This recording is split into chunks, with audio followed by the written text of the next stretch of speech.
Yo, yo, yo, yo! What's up, all you burners, stoners, and potheads out there? This is Weedman 420 with the Weedman 420 Chronicles. How are all you vipers doing out there, Mrs. Weedman? Mr. Weedman. How the hell are you? I think I'm pretty good. I had to think about that for a minute, but I'm good. How are you?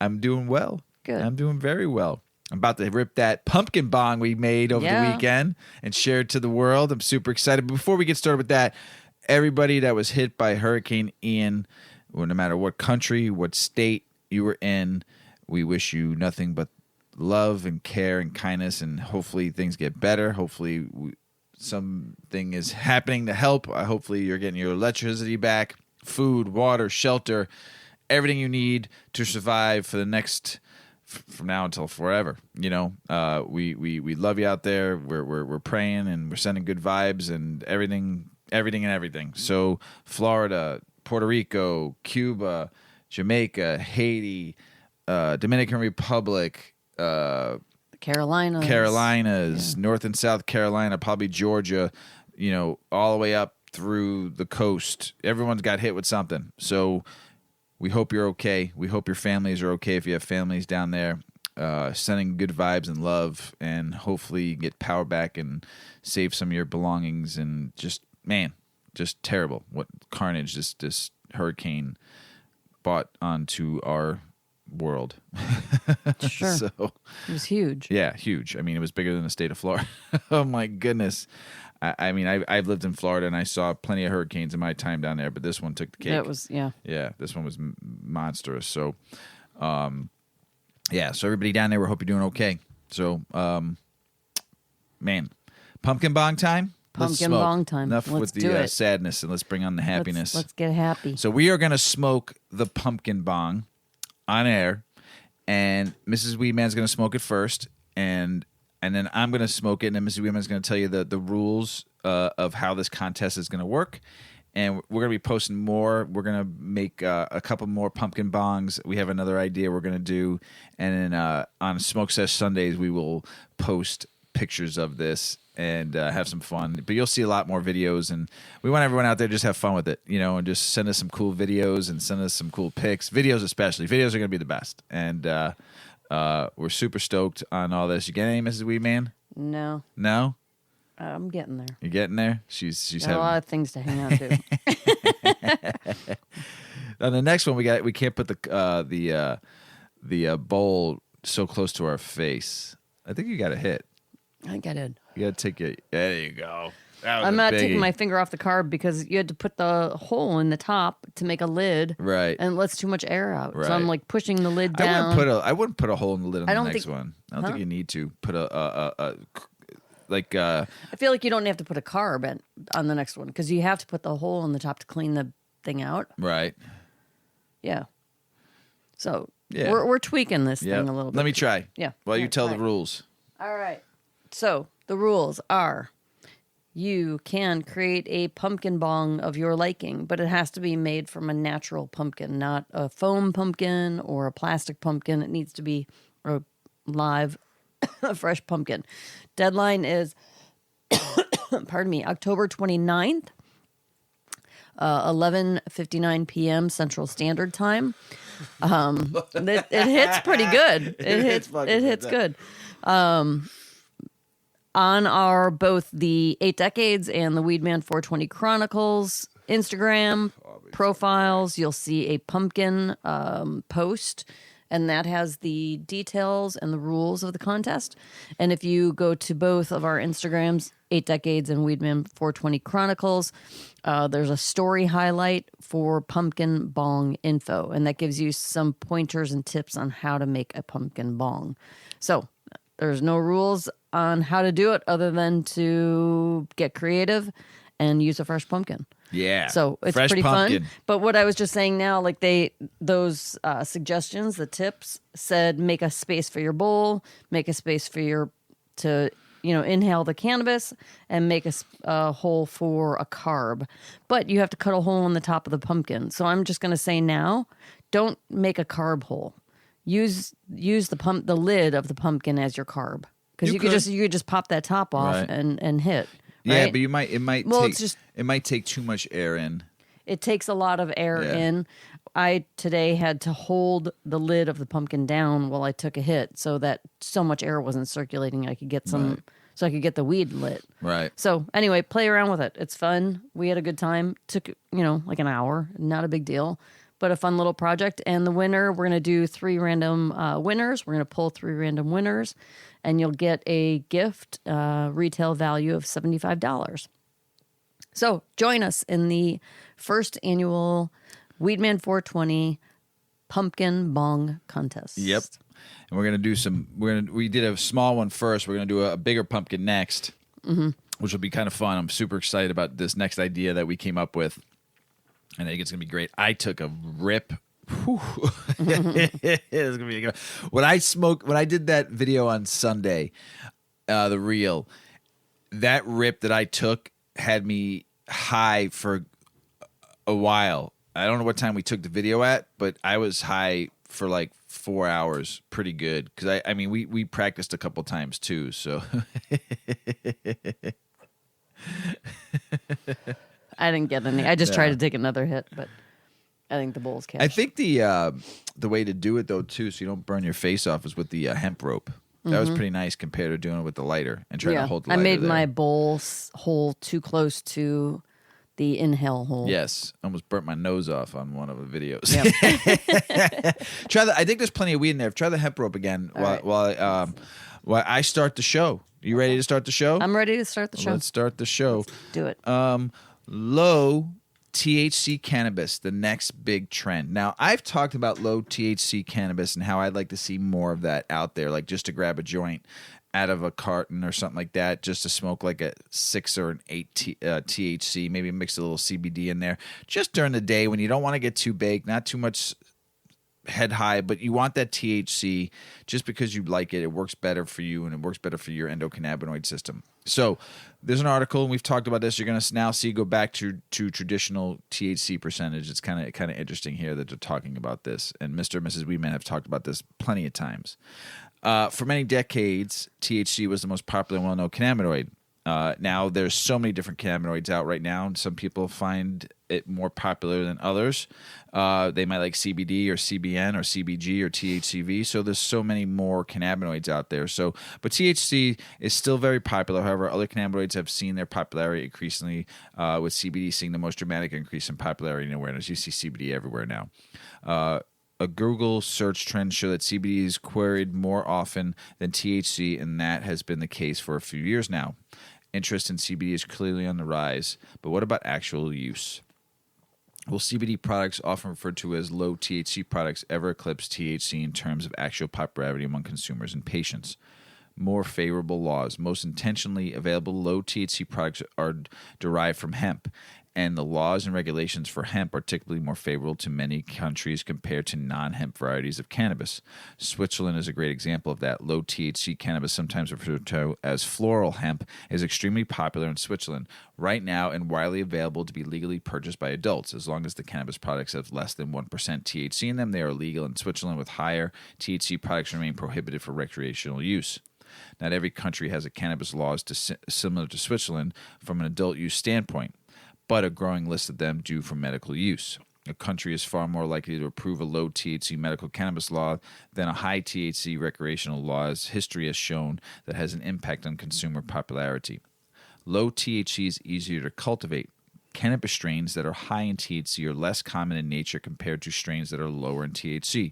To get a plant to yield large amounts of THC takes the right environment and ecosystem, compared to the low THC hemp, which will grow just about anywhere that isn't too hot or cold. Low THC products will be easier to get to international marketplaces because they can be locally sourced from massive fields nearby, if they exist, of course. Since low THC varieties of cannabis are easier to cultivate compared to high THC varieties, their ability to be more widespread, which in turn will boost popularity among consumers. Associated with reduced use of prescription drugs. Increased availability of low THC cannabis products is not only good for cannabis consumers and patients, it's also good for the rest of society. A recent study found that increased availability of low THC products is associated with reduction in the use of pharmaceutical drugs, and that benefits everyone indirectly via a reduction in health-related public entitlement cost. Researchers in Italy recently examined data regarding low THC products availability and the use of sedatives and antioxylytics, local availability of light cannabis, low THC CBD products led to a significant decrease in the number of dispensed boxes of antioxylytics by approximately 11.5%, a reduction of dispensed sedatives by 10%, and a reduction of dispensed antipsychotics by 4.8%, researchers concluded. That's pretty good. Mm-hmm. Yeah, that's really good. And like I said, not everybody wants the 30 to 40% THC flower that you see, or dabs of 75% to 95%. Not everybody wants that. Not everybody needs that for their bodies. Not everybody does. Right. There's a lot of people that do love it. I mean, Right. I like a good high THC strain too when I want it. But sometimes you like during the day, I don't want to smoke a 20 to a 30% or 30 to a 40%. You know, I want something like in the maybe the low teens or maybe like 10, 12%, you know, and just to smoke during the day, take a half a joint, smoke that, and just feel nice. You know, you'll be able to concentrate a little bit more, you know, on what you're doing. You know, when I get too high and I don't want to concentrate on anything. Right. I just want to talk and bullshit. So it just depends on what you're looking for. I mean, I mean, I've smoked it all, so I'm not saying that high THC, it has its place, and I do like it. So, but I'm looking forward to the lowerness, you know. So Lower. the lowerness. Did your high just No, my high just kicked smacked you in the face in the middle of that article when I tried to pronounce that word. you're like, oh No, something crazy. And I gave this article to Mrs. Weedman because I knew she didn't know what this was. What's a zip of weed? Well, now I know. It's an ounce. Zip, go. zip, zip. A zip of weed. What the heck is it, and how much does it cost? A zip of weed is a standard measurement, at least if you know cannabis lingo. Long story short, a zip of weed is an ounce, but a lot more goes into the slang term for pot. When discussing weed measurements and prices at a dispensary, a lot of slang is used. One measurement that can be particularly confusing is a zip of weed. I am sure that we've all asked at some point as smokers, what the heck is a zip? If you're new to cannabis or someone who only uses it occasionally, you might feel very disjointed when you try to learn some of the strange cannabis terms. There is unique cannabis language used on product packaging everywhere you look, and words that you have never heard before are used constantly by enthusiastic people. I can't say I've ever heard, and I've heard cannabis lingo since I was a little kid. I've never heard zip. That was new to me. Did you know it? Yes. Yeah. There's a reason why. However, there is a why. Go ahead, finish your article. There is a reasonable explanation for the confusion. Before widespread cannabis legalization, those who partook in the You took weed hit two me hits. too. Mm-hmm. I went back for a second. Before widespread cannabis legalization, those who partook in and sold the good ganja had to create and then share insider slang terms or even code words to stand in for the real thing or topic. In this case, weed that was considered too dangerous or taboo to discuss openly. Some of the slang terms for cannabis measurements that you may already be familiar with are dime. I've heard that, right? That's a gram. Dub, which is 2 grams. Eighth or slice is 3.5 grams or an eighth of an ounce. And quarter, 7 grams or a quarter of an ounce. This leads us to zip, the most common measurement of cannabis. How come it goes from a quarter of an ounce to an ounce? Like you can't buy half ounce? There's no name for that. No. It's just if you're either doesn't smoking a quarter a month or you're like a full on give me an full ounce a on month zip. or a week or something if you really smoke it. Yep. Right? This leads us to zip, the most common measurement of cannabis. 1 zip is approximately 28 grams, 4 quarters, or 8/8. In other words, it's 1 solid ounce. You've heard of an ounce before, haven't you? Do you know why now that they don't do it? They do 7 grams because it's 4 quarters. It's easier to break down. Right. Make more money too. Right. Educating yourself about cannabis weights is essential since many states use these measurements to decide legal possession limitations. For example, under legal cannabis laws in states such as California and Colorado, anyone 21 and older can keep and haul up to 1 ounce of cannabis, or a zip. For a visual reference, consider the practical Ziploc bag. An ounce of weed usually fits comfortably into a sandwich-sized Ziploc, and it could be what inspired the nickname Zip. But we'll get into that in just a bit. It's difficult to say how the term originated, but some basic reasoning likely applies. In the United States, we abbreviate the word of ounce to OZ, right? The Z from the shortened version can become the new and improved shorthand. We also know that an ounce of weed fits in a Ziploc, so it's plausible that the Z from Ziploc caught on. Ask a question like, how long does a zip last? That can be a tricky one to answer, since I don't know how much you smoke. A zip of weed can last a long time, so it's essential to find the strain you like before buying a significant amount. Pre-rolled joints are an excellent way to experiment with different highs and flavors when you buy weed, so you can gradually work your way up to enjoying a zip. It is more economical if you consume the same weed daily, since it could last you over a month. A zip could last several months if you're only smoking occasionally throughout the week. Think of it in this light. A zip weighs 1 ounce, the same amount as 6 sheets of standard paper, a slice of bread, or 10 copper pennies. You could roll 24 to 60 joints, 6 to 19 blunts, and smoke up to 70 bowls with that, depending on how fat your joint is or how tightly you pack a bowl. That's a lot from one zip. When it comes to pot, there will be a lot of price variations, so asking questions like, how much is a zip, can be hard to answer in a straight-up way. The difficulty comes from things like supply and demand, as well as the quality of the product. The price of weed can range anywhere from $180 to $350 per ounce, pre-tax, if you're buying it from a dispensary, right? While this might seem like a lot of money initially, it is cheaper to buy in bulk in the long run. The dip in pricing comes because you end up paying less per dose when you buy in quantity.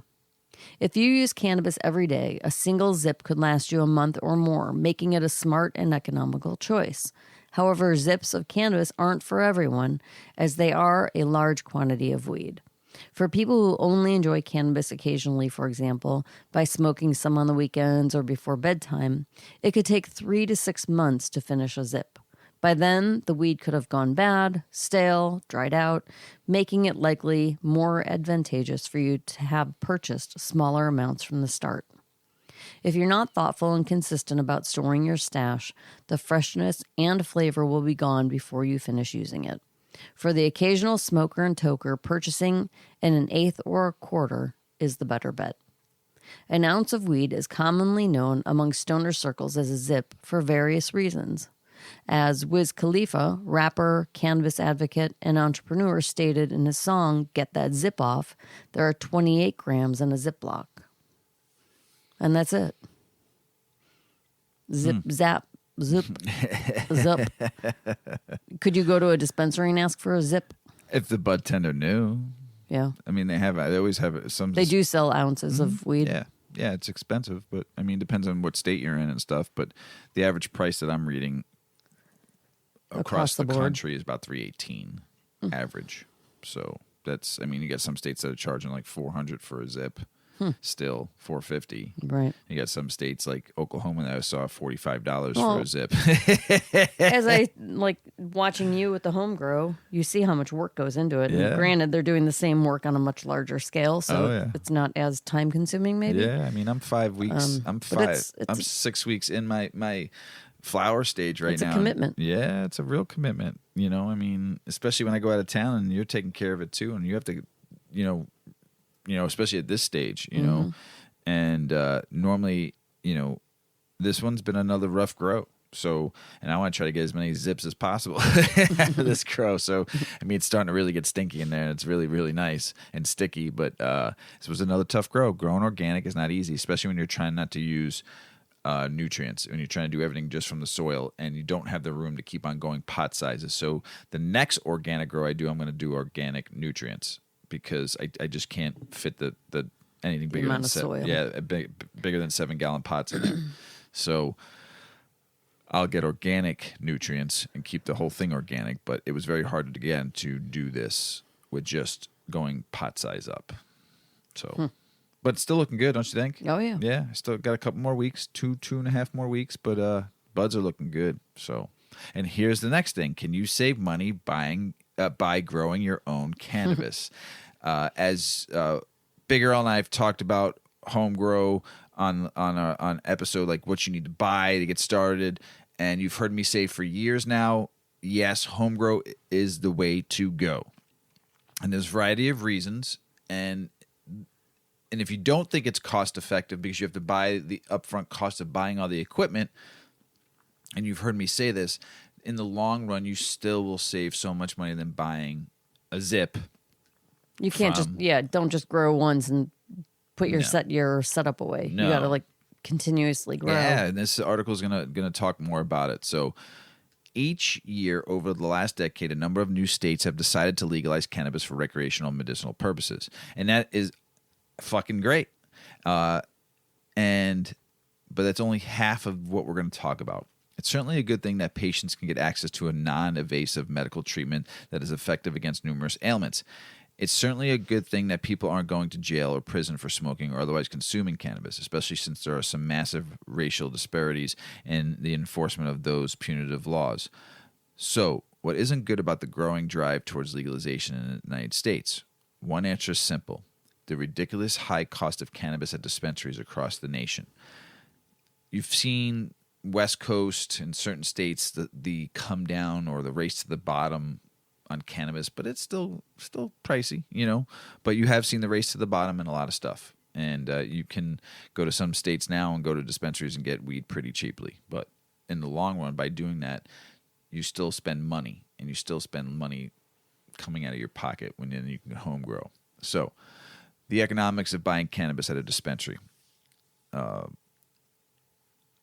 As you will see in the article that I'm reading, it's no contest if price is your overdriving concern. A home grow is far better option than buying cannabis from a dispensary. But of course you'll need all the facts before you can make an informed decision on cannabis cultivation. One of the more noteworthy aspects about American cannabis dispensaries is how much of the difference there is in terms of their prices, and one of the biggest reasons for that is location, specifically in the state in which a dispensary is located. Naturally, other factors come into play that also drive up the costs of our friend, the cannabis plant. In many states like Illinois, here, high taxes and a lot of regulations. Other states like Ohio have limited ability to distribute cannabis because they have chosen to bestow only a few licenses, 58 to be exact, with another 74 on the way. The approach often increases the cost of cannabis and can also lead to shortages, long waits, and frequent travel within the state in order to find product. And there's some other states that may have an abundance of product and dispensaries, but they're critically lacking in one major component, some knowledge and poorly run dispensaries. So, punchline, the cost of cannabis can be quite high in those states as well. Now, understand this. This may sound more than a torch abstract. That is time to break out the metric in questions, the actual price of cannabis in the United States. So, I'm just going to tell you the average.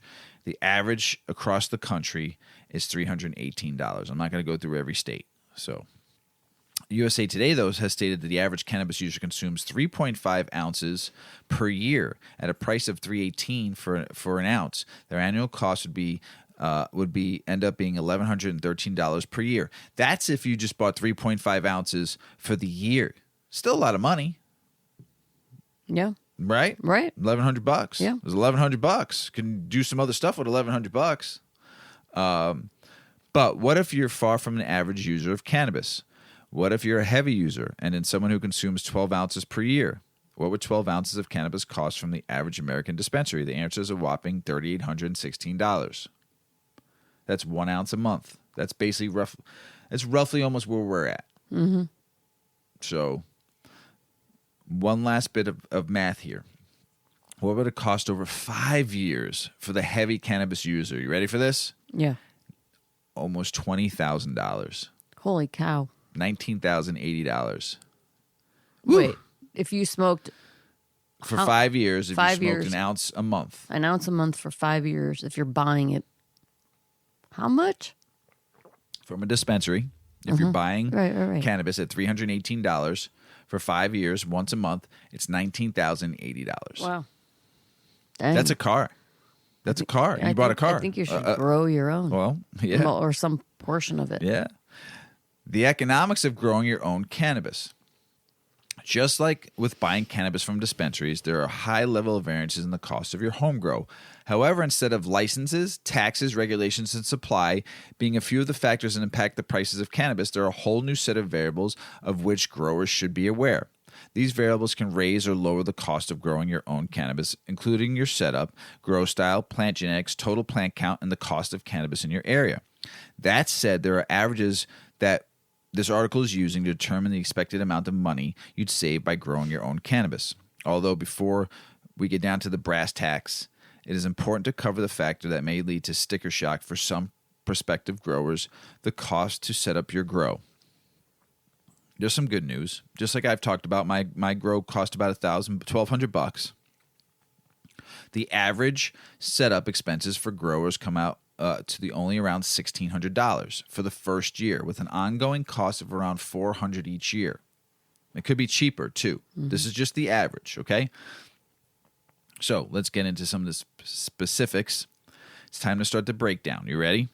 An average setup and electricity cost, inclusive of a tent or prepared space, lights, timers, and fans. And Big Earl and I went over this on the Grow Hour show too, but this is just, I just wanted to talk more about growing your own weed because we're coming into more states going to be voting on cannabis legalization, and if you don't have home grow in those legalization bills, you're missing the boat. So will run anywhere from about $400 to $1,600 depending on your specs. Full kits are available, and you can piece together your own. I would piece together my own than buying one of those kits because you don't get the best equipment. It's pretty cheap. You should expect to pay roughly $60 to $320 on consumables, such as substrate and nutrients per year. Man, I don't even spend more than $50 to $60 a year on nutrients. So, organic living soil is the most inexpensive option, but soilless options with specific nutrients offer the most control of your grow. I'm doing organic living soil, very inexpensive, tough to use if you don't have the space to extend your pots, but it is really nice. The soil is great. So, seeds or cuttings should cost no more than $210 for 3 high-quality feminized seed varieties. You can get seeds, man, for $50 to $250, $300, depending on what you're buying. Start low and go slow on your seeds. Don't get consumed and sucked in and buying all this stuff. Get feminized seeds so you save money and not have to versus buying regular seeds where you don't know if they're male or female and you might only get 3 female. Still not bad, but you lost a lot of time and money and energy on that. Buy feminized seeds, especially if you just want to turn and burn and you want, or even, I haven't done it yet, but autoflower is very good too. You 60 day in, man. TR Tech, he's got his plant looking real, his autoflower looking, his first grow, and he thought he was fucking it up, and it's going to look real nice. So, here's what you probably are thinking. That's all well and good, but how much cannabis can I grow for the cost involved? Don't worry, because this article's got you covered. According to the website, I Love Growing Marijuana, an average indoor home grow in a small tent will let you net around 2 to 4 ounces of cannabis per plant. My tent has 2 plants. One grow, actually I had three plants in that tent and I got 9 ounces. The last grow I had 1 plant, I got 3 ounces. If you get 2 plants in a small tent and you get 4 ounces, let's just say 2 ounces per plant, dried smokable flower, not all the leaves and all the stuff you're going to push to edibles or give it away to somebody that makes edibles, whatever you do with the rest. Smokable weed, if you get 6 ounces, 3 per plant, That's 6 months of free weed you don't have to go to a dispensary and buy. Yeah, for sure. And if it's the average cost is $318, that's almost $1,900, almost $2,000 that you did off of the first grow. If you get 6 ounces, you paid for your tent. Yeah, I've said this many a times. You paid for your tent on your first grow. How can you long-term store cannabis? I store mine in mason jars. Yeah. In the dark. In the dark. It got to be in the dark. Cool and dark. Cool and dark. You want But is there, I guess my point, I know that you do that, so I asked that question knowing the answer. Really, my question was, how long can you store it there? I've had the Weedman 420 Chronicles strain for almost 2 years now. And we just smoked it just now. And it's not dry. So as long as you keep growing, then you're not wasting if you have too much. If you're keeping proper humidity, if you're keeping it in proper temperature and proper storage, just like cigars, if you keep it in a humidifier, cigars age well if you keep them properly humidified and in the right temperature, 100%. So I mean, don't get me wrong, the weed is getting older, so it's becoming more CBN stylish but that's if you're not carrying it for it right either. So you smoked it. How you feeling? I feel pretty good. Right. Mm-hmm. So because I kept it stored right. I think it gets some of it times gets a little bit better with age. Yeah. You know. Now, if you're keeping it in a zip lock bag, and you have it for 2 years, forget it. Forget about it. It'll come it'll crack and come like your dried leaves outside. If it gets moldy, like if someone isn't storing it properly, but they've had it around for a while, and now do you know right away looking at it? You have to look at it. Oh, but you could see white hairs like if there's mold, you'll see it just like bread. Okay. You know, so you should check it. Yeah, like you should. I look at my buds when I take them out, especially the older stuff. You know, I always look at it. But like I said, my humidity is no higher than 50, 55. You know, it's not like in the 70s or 80s or 90s. You know, so my humidity is usually pretty spot on, and the temperature is like 68 to 70 all year round, except in the wintertime it gets a little cooler. But I mean, it's a good little spot. Mm-hmm. You know, you got to have a nice place to store if you got a crawl space, amazing. Do not put it in your attic. Terrible idea. It'll dry out fast because those attics get hot in the summertime. So you want basement humidity, basement temperature. It's amazing. So where was I? Sorry. If you're a home grower who keeps a second area for a mother cannabis plant, all-time vegetative cycle, you can plan to harvest every 3 months, like I do. I every 3 months, man. I got it going. That means an average yield can be between 8 to 16 ounces per year. Just 16. Let's say if you get 16 ounces. I'm gonna bust out my calculator for a second here, just because I'm stoned and I don't feel like thinking in my head. So let's just say 16 ounces times 318. That's $5,000 a year that you just saved in your pocket, and like I've talked about, you have a collaborative grow with some friends, and you guys all share on the duties. I mean, how much do you need? I mean, unless you're an ounce a week smoker, you know. And then look how much you got, 16 ounces. Yeah.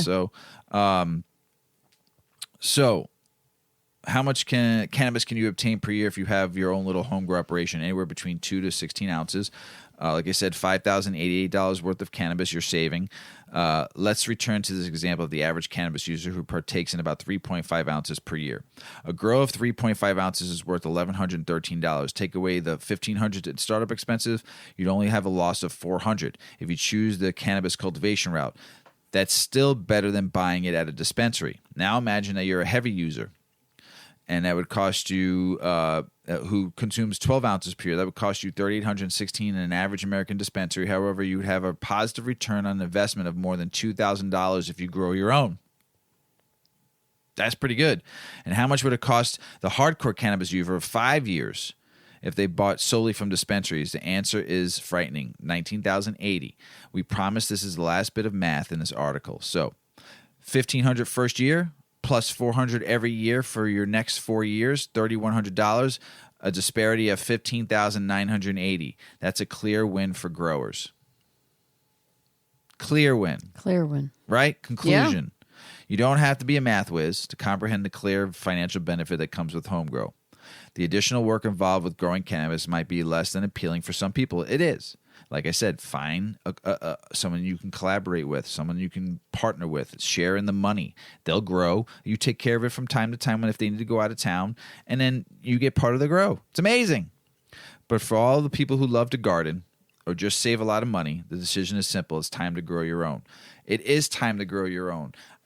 I will fight to free this plant so everyone can home grow in every country around this world, because it's so important to grow your own weed and not let the greed of the world take the money. Does that make sense? It does. Right. So, home grow, peeps. Another one I gave you. Gave you something else. I'm trying to teach you, Mrs. Weedman. What the I'm heck always learning. What's Kief? Kief. Well, what is Kief and how do you use it? We've talked about it on the show before, but we're going to go into a little bit more detail. So, Kief is the trichome-rich powder you'll find at the bottom of your grinder. It's loaded with THC and is traditionally used as the basis of hashish. Kief is a term that refers to trichomes that have been separated from the cannabis plant. Cannabis kief contains significantly less plant matter than whole cannabis flower, and it's rich in cannabinoids, making it a highly potent cannabis product. It's also commonly referred to as, so Kief, as I'm calling it, is Kief. It's also referred to as Kief, Keef, cannabis crystals, chief, or simply dust, due to its particulate nature. It can be harvested from cannabis leaves, flower, and plants by dry sifting cannabis with a kief box. Another common way people extract kief is by grinding weed with a 3-chamber grinder. The powdery substance beneath the mesh screen is kief. So a stack grinder is going to have the grinding compartment. It's going to have your ground up weed in a compartment, and then it's going to have the kief at the very bottom. Smoking kief. It is a powdery substance, so it's best to combine kief with cannabis flower when smoking. A popular way to smoke kief is to roll a kief joint, where you mix your flower with kief and then roll a joint with it. If you want to smoke kief without cannabis flower, you can use a pipe, bong, or dry herb vaporizer. Many kief aficionados prefer vaping it. Ways to use kief. There are plenty of ways to use kief, even if you don't want to smoke it. Here are some ideas to inspire you. You can bake kief into your edibles. That's right, straight up. You don't have to make an infusion. You don't have to make an oil or butter. Kief. Can I say something? Don't forget, kief is solventless. Yes. Kief makes it easy to infuse your kitchen creations with cannabis. Use it like cannabis flower, but be cautious as kief is more potent than flower. Another good reason to make edibles with kief is that kief contains less plant material. As a result, the taste of cannabis won't overpower the flavors of the main baking ingredients. You could add kief to your tea. Whip decarbed kief with cream or milk. Blend the mixture with your coffee or tea and enjoy a delicious kiefy concoction. You can use kief to make a weed oil. Infuse olive oil or coconut oil with decarbed kief to make cannabis oil. We'll post a link to this article that will give you tips on decarbing it and a recipe so that you can replace cannabis with kief to make a weed oil at home and store for, it looks like, maybe 2 to 3 weeks. You can also press kief into hash. Hash is often made with kief. It's a non-solvent hash, and it's easy to make. And you can easily make it with a kief press and a heat source. The steps for the non-solvent hash will be found in the link on our Instagram also, and on anywhere, wherever you watch the podcast. So that's it. That is kief. I'm a little blurry on that whole, like, literally you could just put kief right into a recipe. Yeah, absolutely. That's crazy. There's cannabis companies out there that do that. Huh. Absolutely. Yeah. And we have part of a joint here, and this joint was rolled in Kief. Yes. So what is that called? Like moon rocks or something? That's moon rocks, where they roll it in oil and roll it in Kief, a nug of weed. Yeah, so they do that with joints too. Don't, like I said, if you're looking for something solventless that's not made with BHO or any kind of solvents to make extractions, Kief is great. It's clean. It's clean. It comes right from the plant. I mean, scrape it out of your grinder. If you know somebody that grows and they have a ton of Kief, take that Kief and use it for baking. I have used it I've thrown it in our butter and stuff before, like when we're cooking it. So it's made our edibles a lot stronger. So check out that Kief, yo. All right. Vermont went legal. Woo, and over Vermont. the weekend was their first weekend of sales. Yay. Amazing. How'd they do? They crushed it. It was lines out the door. Yeah. But they're That's legal cool. in Vermont. Great. Good for you, Vermont. Good Way to for go. them. Way to go. Mm-hmm. Love it. It's been a long time coming. Indiana lawmakers appear no closer to cannabis legalization after hours in a testimony back in late September. 4 hours of public testimony, much of it conflicting. Indiana lawmakers appear no closer to deciding whether to legalize cannabis. Here's what I've said this before, and I know what the governor said. Once it goes federally legal, he'll make it legal in his state. But you already have CBDs legal because of the Farm Bill. Okay, I get it. If you're so concerned about making it legal in your state, just decriminalize it. Don't arrest people for it. How about that? How about start with just decriminalizing cannabis? Okay? And let people smoke it freely in your state. Yeah, have laws. You can't smoke it next to, on public transportation or around schools and all that kind of. Fine.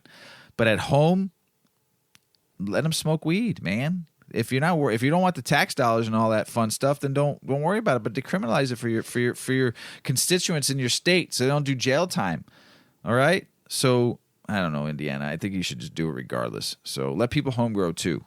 So then you can cut down on. If you allow Indiana to decriminalize weed and let home grow happen, I bet you'll cut down traditional market, illicit market, black market sales by 30-40%.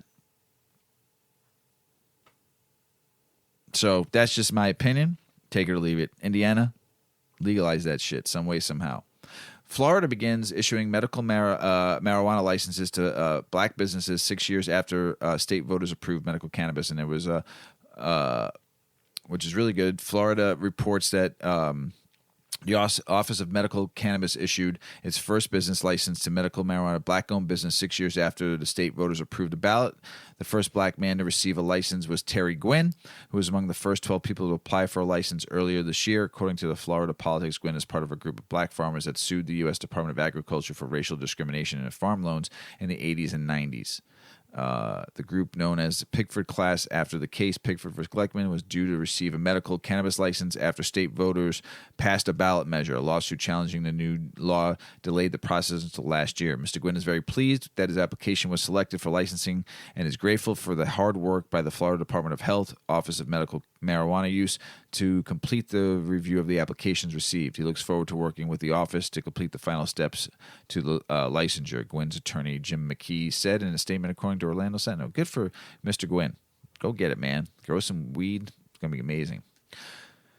I had to deal with this in the beer industry for a long time, and they're called slotting fees. And what a slotting fee is when a store wants money to put your beer on the shelves or your product on the shelves. It doesn't have to be beer. There is slotting fees out there, which I think is just fucking highway robbery. It's absolutely ridiculous. And it's been happening for a while now in the cannabis industry on the West Coast. Wait, do they buy the inventory? No. If you want your stuff on the shelf, you have to You buy the space and you give them the product. No, they have to still buy. They'll still buy the product, but you're giving them, let's say, $5,000 for the year to be even allowed on their shelves in the store. And I've seen that in California. I've seen that in Vegas. I've seen that in some states. It's now happening in Michigan. And I think it's absolutely fucking ridiculous that you're doing this to people. If you're asking people for slotting fees in any industry, not just the cannabis industry, fuck you. Just don't buy their product if you don't want to put. If you're making somebody who's a hard worker, who's a family-owned business, who's just starting out, and you're asking them for $5,000 a year to put your shit on the shelf. You're already making money by selling the product. Right. It's fucking garbage. It's total complete garbage. It's just, that's why. And after our trip to the grocery store today, well, the stores are probably saying they're not making a lot of profits, right? That it's supply chain Inflation. demands, blah, blah, blah, blah. Sorry, go ahead. No, I get it. I know what we spent at the grocery store today. I almost threw up in my mouth, and we're feeding 2 people. What if you're a family of 6, family of 8? Can't imagine. Trying to feed, going to the grocery store. Fucking insane. It's ridiculous. So now you're expecting people, hardworking people who maybe might be just starting their business out, and you're asking them for money. Michigan, man, I hope you fucking fail and it all goes back to the caregivers. I really do. And there's a lot of people I like in Michigan. There's a lot of good growers out there. I just hate greed. Fucking, and I understand you fucked yourselves out there with the race to the bottom mentality. So now don't rob other people of their way to make a living. Because a lot of people out there hurting in Michigan, and a lot of fucking people, and you larger chains out there, fuck you. That's all I got to say about that. Crossing the state lines with weed. You know there's some risk, especially if you're going into states that aren't medical or recreational. And there's there's very few reciprocatory states in here. So state versus federal cannabis laws. Technically, the federal government categorizes cannabis as an illegal substance. However, in recent years, federal law enforcement agencies have steered away from heavily prosecuting possession of cannabis crimes and instead divert to state prosecutors. One exception to this, however, is when a case involves very large amounts of cannabis. The federal government does still regularly prosecute cannabis-related crimes, such as possession of marijuana in large quantities, possession of marijuana with intent to distribute, drug trafficking, and drug conspiracy. So, entering Texas with weed. Attitudes might be swiftly changing towards cannabis in Texas. The state laws are moving more slowly. Yes, hemp and CBD, non-psychoactive parts of the plant. THC is okay, but THC, however, which is the chemical plant, is not accepted in Texas. To be clear, once you bring pot into Texas, you committed a violation of state law. It doesn't matter if you purchase it legally in another state, even for medicinal purposes. The penalties are for having illegal cannabis in Texas, depending on the amount of you have in possession. So you can look on their web. You can probably look online there. I have it all here, but we'll post this article. So entering Texas with concentrated THC is a chemical plant we know that having is now equivalent of possessing a controlled substance, which is punishable even more harshly than possession of marijuana. This means that if you have store-bought weed, candy, or homemade pot brownies in your possession in Texas, you're technically committing a felony-level crime. Jesus. In fact, we've seen people come back from a Colorado ski trip with a bag full of THC gummies and then face criminal charges that could lead to serious prison time. Oof. Is there a separate charge for traveling interstate with weed? No, there is not a separate charge for traveling between states with cannabis. However, whenever you enter a new state, you should understand that it's particularly laws regulating cannabis possession to avoid facing criminal charges. That said, if drug dealers are moving large quantities of cannabis across state lines as a part of a drug conspiracy, the government will likely use any evidence of the interstate travel as part of its prosecution. In the experience of this article, it's very common for law enforcement to heavily monitor areas where there are known people to drive across state lines with weed, Nebraska especially. Man, you're gonna get popped. Going from New Mexico now into Texas, you're gonna get popped. So especially if you're going from Texas into New Mexico, then going back into Texas, it's just like going to get fireworks in Indiana and coming back. They were popping people for years. Remember? I remember. Remember, local city and county enforcement policies can vary widely. Okay, so just know your local city too. If you're going to a city that's partying for a couple of days, know what you can bring and what you can't bring, and how much you're going to get popped for, and what's going to if you get busted. Lastly, don't forget your constitutional rights during a traffic stop. It's important to remember your rights when it comes to a search and seizure. If a police officer asks to search your vehicle for belongings, you have the right to say no. Remember that. They cannot come in your car. I don't care what they tell you. Get your phone out, okay, and start recording. Yes, they may still search you anyway, but if you decline, they have to prove later in court of law that they had probable cause to search you against your will. A quality criminal defense attorney such as Chris Perry can often expose the legality of police officers' search, but only if you refuse to consent. Do not let them in your car. Okay? So, what is the last taboo? Well, I don't know if it's the last. I don't think it is. According to this article. Right. In the world of cannabis, weed's last taboo are parents who get stoned. When Susie found out she was pregnant with her first child, she stopped smoking pot immediately. She had used cannabis recreationally on weekends since her early 20s, but didn't want to do anything that might harm her baby. After giving birth, Susie fell into postpartum depression. She loved her baby, but she couldn't figure out how to love herself. Relief was hard to come by. She was scared to take antidepressants while breastfeeding. She considered turning back to cannabis, but she was worried that doctors might detect it in her baby's bloodstream and take the child away. After her newborn's 6-week checkup, Susie allowed herself to take a hit when she knew she wouldn't be nursing for a while. She could feel her shoulders release tensions they had been holding in for over a month. It was as if she was coming back to life. "I'm not proud I did it," says Susie, who, like nearly every parent interviewed for the story, spoke under one condition: that her full name not be used for fear of judgment or more formal consequences. She said, "I'm not sure I would have survived if I hadn't consumed it." She now consumes cannabis most days, always out of the sight of her children, who are now 1 and 3, and her fiancé's 8-year-old son. She believes it makes her a better, calmer parent. Her attitude as she helps them build the Lego tower, destroy it, and then build it again is leisurely. Because, you know what? Those dishes in the sink can wait. I'm so much more playful and able to just ignore everything else I'm dealing with in my head, she said. And yet Susie, now 28, still feels the need to hide her habit, not only from her children, but from other peers. Only her closest friends and family know that she consumes. She especially worries that if word got out, it could jeopardize her fiancé's custody of his firstborn child. Parents get high. It is perhaps the last taboo in areas where cannabis use has otherwise lost its stigma. It's been a decade since cannabis first became legal for recreational use in Colorado. It's now legal for medical use in 38 states, including 18, where it's also legal recreationally. Ladies at canasta tables now compare notes on their favorite cannabis tinctures. Canasta. Who plays canasta anymore? Was this 1950? Yeah. Baby boomers openly smoke pot with their adult children. Colleges offer courses on green entrepreneurship. A recent Gallup poll found that more Americans are now smoking weed than cigarettes. It's a habit that can be divisive when it comes to parenting, though, especially with the proliferation of edible cannabis products that might be mistaken for regular candy. James Kahn works in the industry that has grown up as legalization widened. He writes articles and hosts lectures about cannabis, and he's the go-to guy for any friend of a friend who's trying to figure out exactly which cannabis product might be right for them. Kahn is about as open as one could be about his personal relationship with pot, which he's used since high school. His spouse, his family, his employer, his friends, and anyone who cares to look up his writings online all know he gets high.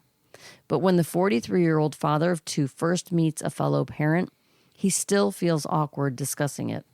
When I'm talking about cannabis, he says, it feels like a confession instead of a conversation. He worries a little that he could be perceived negatively and that it could cost his kids relationships with their friends whose parents may disapprove of his cannabis use.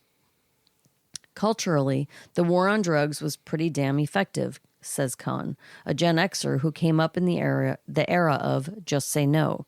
It's impacting my own self-judgment, even now. He's sitting in a private room at the back of Liberty Cannabis, a brightly lit, Instagram-ready Rockville, Maryland dispensary run by Holistic Industries, where he serves as head of corporate responsibility. As a white male, I have privilege, and I think there is a lot of normalization that's happening, but it's not happening across the board. People are still quite judgmental.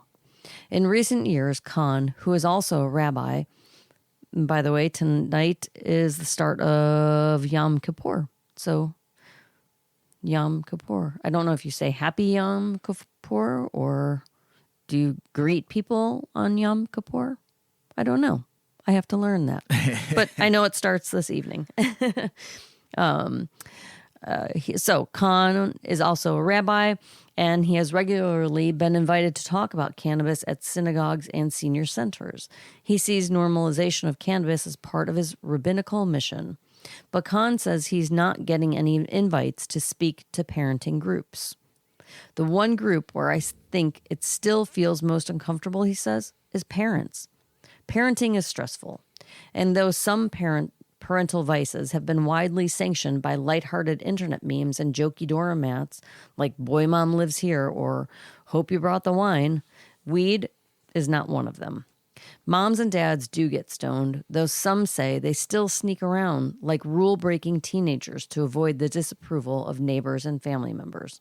A Columbia University analysis of U.S. government data on drug use found that in 2015, 7% of parents with children in the home used cannabis, up from 5% in 2002. And I would say it's probably higher than 7%. It's a lot of people that don't want to say it, right? That number is almost certainly higher today as more states have continued to legalize cannabis. But even in states where it's legal, cannabis use doesn't necessarily feel as socially acceptable among parents as drinking alcohol. I just went camping this weekend and I watched people get drunk off their asses in front of their children, says Susie. But me taking a couple of hits back at the cabin away from the kids is totally not okay. That's crazy to me. Katie, 31, doesn't consider cannabis a drug, instead seeing it as a plant with the ability to make her more patient as a parent. Her older child just started pre-K at a Christian school, and as much as she wants to make friends with other parents who toke, she says, obviously, we're not going to be like waving the Bob Marley flag at school. She's been trying to draw out like-minded parents in more subtle ways. If I catch a whiff of somebody at the park who's been smoking, I'll be like, ooh, smells good. Before having their two children, Katie and her husband moved from Indiana to Colorado in 2014, expressly to be in a place where cannabis was legal, so that they didn't have to regularly break the law. But the pull to be near family brought them back to Indiana this summer, and Katie misses Colorado's culture of acceptance. She and her husband still get high, but now the whole endeavor feels secretive. Instead of going to the store, we now have to call up a buddy or make a 45-minute trip into town, she says. It's just a lot of time wasted on acquiring it, which is stupid. Another mom, a 35-year-old with two kids, says the stigma she feels as a woman of color makes it hard for her to open up about her cannabis use. She works as an emergency medical technician. And if I take a black person to the hospital and they say they smoke cannabis, that is all the doctors focus on, she says. They don't hear all of the symptoms. She fears that she would be viewed the same way if white people found out that she consumes cannabis, even though she does so legally, out of eyeshot of her children, and that it calms her without the heaviness of Xanax or the hangover of alcohol. If you're a black mom, it just makes you a bad parent, she says, summarizing the views of others. As a black parent, I must be abusing the substance, or I can't take care of my child if I smoke. At a federal level, cannabis is still classified as a controlled substance. Cannabis consumption can still be grounds for eviction or termination of employment. It can spark investigations by Child Protective Services or show up as a red flag in the medical chart of a pregnant woman who tests positive for cannabis, especially among non-white parents, advocates say. No matter what the statute may say, smoking weed while you're a parent is not right, says Richard Wexler, executive director of the National Coalition for Children Protection Reform. It is a privilege reserved exclusively for the white middle class because of class biases and racism that pervades every other aspect of our society. That's a pretty big statement. This is the executive, because he runs this organization for protecting children. So he has zero tolerance for cannabis. I don't have any. I have zero tolerance for him. Mm-hmm. Social media groups where cannabis-consuming parents can trade notes without fear of judgment are full of funny weed memes and short videos on topics such as how to turn a pumpkin into a bowl. Did they see our post? But they also reveal the secret fears parents have about the risks that might come with keeping up their habits. One recent poster asked if any fellow pot-using parents had lost custody of a newborn who tested positive for traces of cannabis after birth.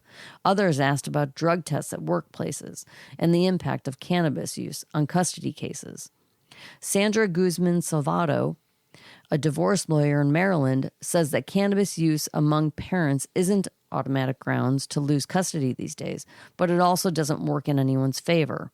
I don't see the courts making much of a big deal anymore, but it's definitely not helpful, she says. Your fitness as a parent also includes what your habits are. Are you healthy? Are you a good role model?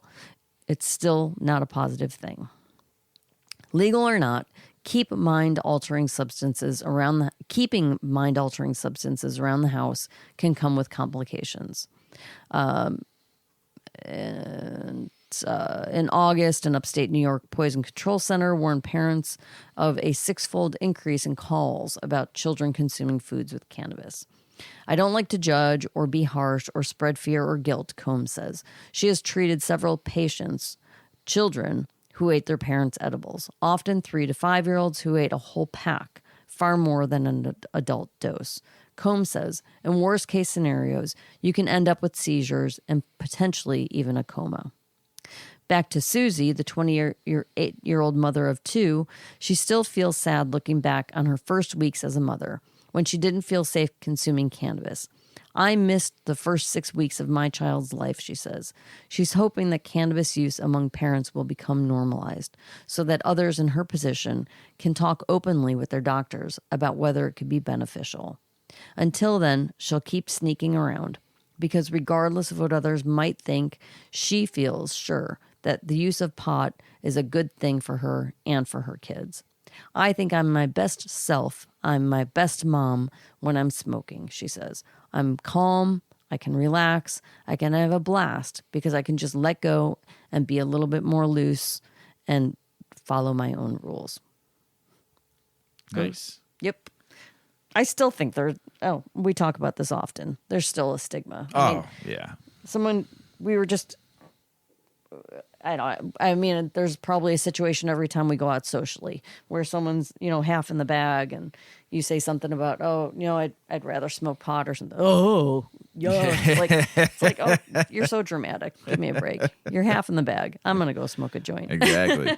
And I have a hangover the next day and feel like shit. Let's talk tomorrow when you feel like shit and I don't. International news. Activists planning legal action to fully legalize South Africa's cannabis industry. Awesome. London, England, mayor said he will press ahead with forming commission to study cannabis legalization despite opposition from the head of the UK Labour Party. Geneva, Switzerland will launch a cannabis legalization pilot program next year. Colombian lawmakers resume debate on cannabis legalization legislation. That's awesome. And then I heard Luxembourg is almost there. Almost there. They're this close to being the first country in Europe, or second country in Europe, first country in Europe to legalize cannabis. Only the second? Malta. No, yeah. Malta, but Luxembourg, and then Germany is probably going to be next. But yeah, that's it. Uruguay, and then Canada. And that's As it. an entire country. Yes, okay. Yes. So Luxembourg is so close. So tattoos. We have a bunch of them. Yeah, we like our tattoos. We do like tattoos. Talk about the mark of the leaf. Mark of the leaf. Cannabis tattoos pledge a permanent allegiance to pot. So if you have a cannabis tattoo, send us pictures. We want to see them. Take a good look around, and you'll be hard-pressed to escape those pretty bastards out there relishing in the buzz that has, over the past 2 decades or so, made getting tattooed socially acceptable for upstanding, law-abiding members of society. Everyone from fat cat corporate executives to police officers, the so-called pillars of the community, are now white-knuckling it through augmentations of the flesh in an attempt to show their peers that they are edgy, gosh darn it, and should be, at least in some regard, revered as one of the cool kids. Long gone are the days when inked appendages were badges of badass almost exclusively... Wait. How high are you? Oh, Long gone are the days when inked appendages were badges of badass, almost exclusively carved into the bodies of bikers, sleazy musicians, and ex-cons. Somewhere along the way, pop culture got porked by punk rock and gave birth to a red-eyed love child that looks a heck of a lot like you. Within America's bizarre movement to express itself, where everyone and their mama is inked up and sleeved out, there exists an absolute legion of hellraisers, outlaws, and die-hard stoners forever scarred with various pot-related pigmentations that none of these well-dressed specimens of modern fashion would ever be caught dead with. Not in a million years.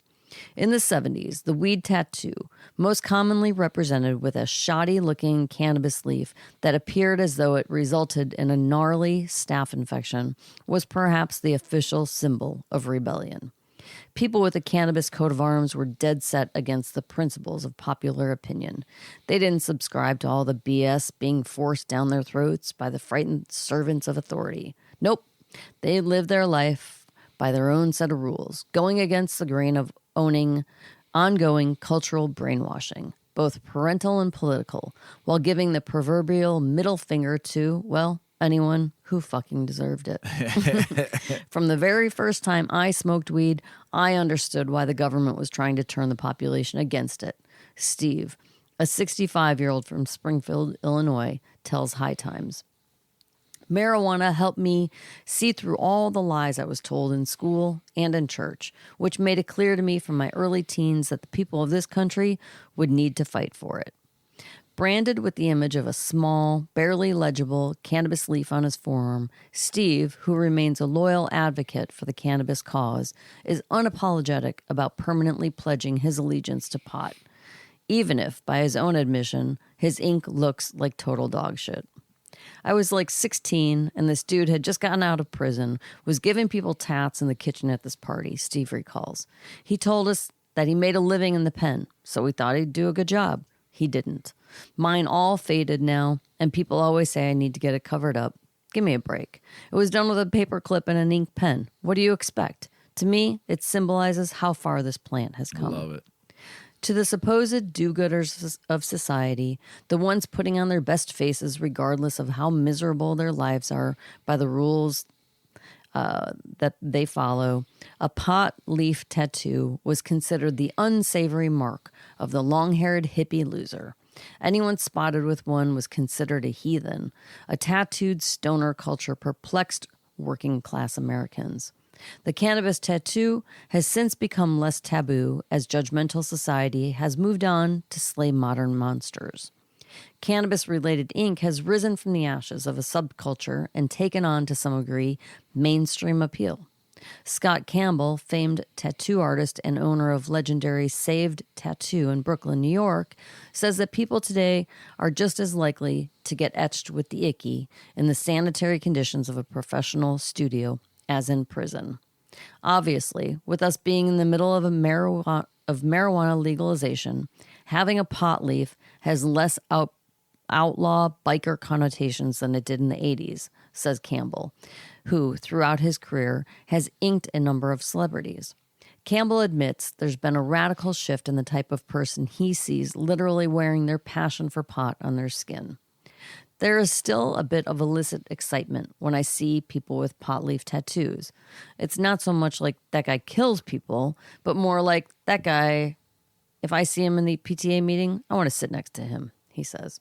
Yes, sirree. There are still plenty of people out there getting homespun stoner ink as a tribute to a lifestyle that the average citizen may not be privy to. In some cases, the tireless work of cannabis advocacy in areas of the United States where weed remains a no-no is where these initiations of the green go down. Benjamin from Bryan, Ohio, tells us that his one and only cannabis tattoo, a pot leaf on his right shoulder, followed an event to decriminalize cannabis possession. I was standing on a table downtown with a guitar in my hands, singing "Legalize It" over and over again when his mother came to sign up, and she loves what I'm doing for the cause, Benjamin tells us. The woman's son, a local tattoo artist, eventually showed up to extend his support and offered Benjamin some free ink as a token of his appreciation. Of course, he kindly accepted the gent's proposition. Out west, where advocacy and capitalism have collided, cannabis tats are at times calling cards of the industry. Kelly, a 53-year-old grower from Salem, Oregon, said... You said it right. I did. We should just let it go because now I'm going to think about it too much. I had my artist tattoo weed leaves on my breast because in Eugene, it's legal for females to go outside and be topless. Kelly tells us, adding that she thought it was a sure thing from a marketing standpoint. Any advertising is good if it's nipples and weed. While wanting to be branded with a tribute to the herb, many refuse to give it reverence with a simple pot leaf. Rather than the leaf or even the molecular structure of tetrahydrocannabinol, which is arguably the second most popular design of weed art, she opted for ones that portray the beauty of cannabis under a microscope. It's a nod to the nug. To untrained eyes, the tattoo doesn't appear to have anything to do with cannabis. There's no way it could ever be used by law enforcement to establish reasonable suspicion. It's different from the average pot tattoo. There are times, though, when the tattoos of our past become indiscretions of youth. They are often cruel reminders that we're getting older and, of no fault of our own, have outgrown the things that we once adored and thought were cool. The names of lost love, symbols of political alignments in which we no longer believe, and perhaps even a silly cartoon character. Inked nostalgia is a bitch. It tells everyone we know what we've lived and learned. The devil willing, we'll live some more. The stoner with the weed tattoo, however, isn't steeped in regret. I can honestly say I have never covered up a pot leaf tattoo, Campbell says. Anyone who was brazen enough to get it tattooed before the current cannabis-friendly climate is probably enjoying being able to wear it without having their bag searched every time they go through customs. They earned it. Nice. It's cute. I mean, I don't have a cannabis tattoo. No. But I do have a cannabis weed leaf in my tooth. Yeah. I guess that's close enough. I suppose. So I just can't show it all the time. I wish I did be smiling 24/7. Mr. Weedman had to get a tooth, like an implant. Yep. And he got it gold. And then he's like, I want a pot leaf on it. Yep. And so the dentist, then the next time I came in, he's like, do you know about this? I'm like, I know. I think we talked about this before. Yeah. That's funny. Oh, man. Miss Weedman, that's the end of the show. It is? Yeah. Boo-hoo. That hour went fast. Hey, everybody out in the world. We love you, man. Thank you for listening as always. Don't forget to check us out on 8decades.com. All of our handles are on there, our story, our stuff. Check us out at 8decades.com. I want to see some DMs and some videos of some pumpkin bong smoking out there. Excited about this. Show us what you got out there and smoke some pumpkin bongs. It's that time of the year. So thank you, everybody, for listening out there. As Paulie always says, smoke smart. Puff, puffing away. Puff, puff, pass.